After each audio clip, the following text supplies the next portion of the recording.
It doesn't matter what kind of stress you're under, whether it's mental stress, physical stress.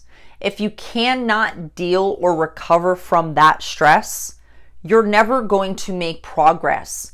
And it doesn't matter what your goal is. If it's fat loss, if it's hormone recovery, if it's muscle gain, if cortisol is high, progress isn't going to happen, period. And it doesn't matter who your coach is. It doesn't matter how great of a macro plan or training program you have.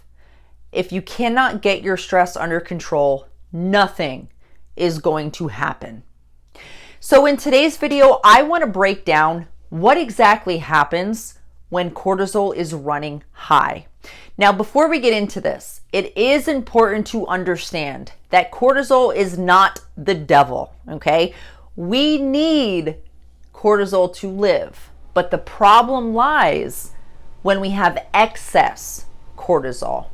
So let's go ahead and let's take a dive into this. So what I have here is I have cholesterol. So just dietary cholesterol. So the cholesterol that we get from the foods that we eat. What this does is it helps produce the hormone progesterone.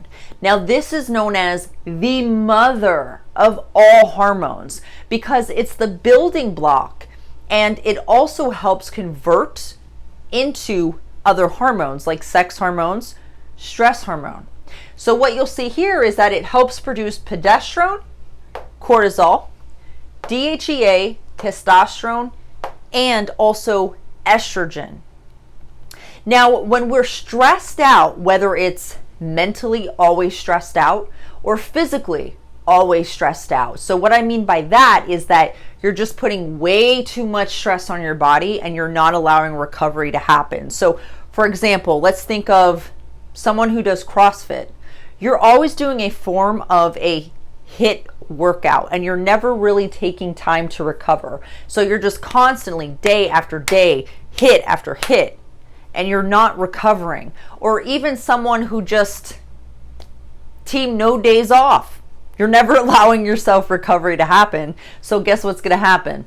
Cortisol is going to stay high. And when cortisol stays high, it impacts the body. So here's what happens with that. So for progesterone, specifically for the ladies here, when we are always under stress, either mentally or physically, there's something that occurs called the progesterone steal. So what it's going to do is progesterone is actually going to take away from the production of progesterone to make more cortisol. So cortisol is going to be running high. And because of that, what also is going to happen is DHEA is going to downregulate.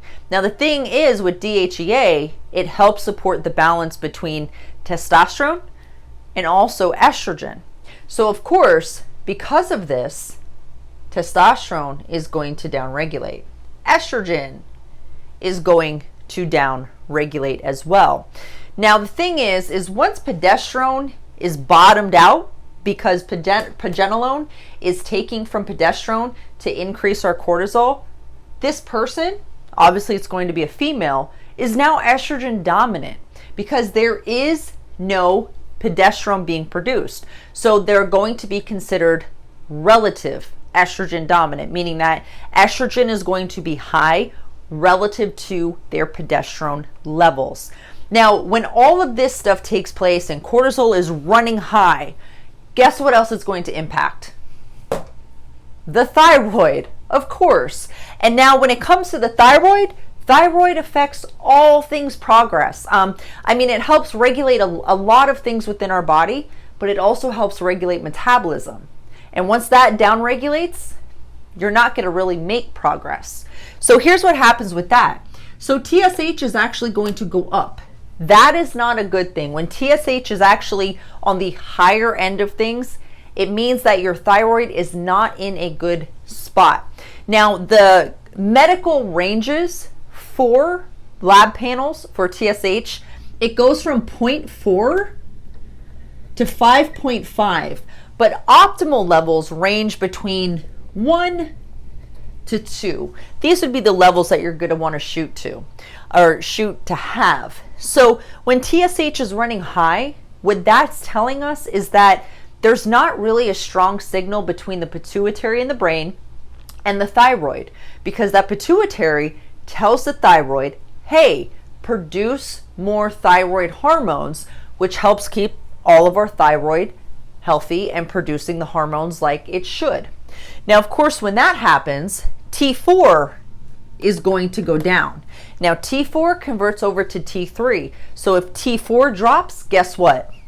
So is our T3. Now, T3 controls metabolism. That is our metabolism hormone. So when this drops, so does metabolism. So that's how it can just blunt all things progress. And as you can see, it's really important to make sure that you are getting your stress under control. So a couple of things that you can do, some corrective action, is number one, try to manage stress. So yoga, meditate, just find things that helps you de-stress and just rest and digest and be calm.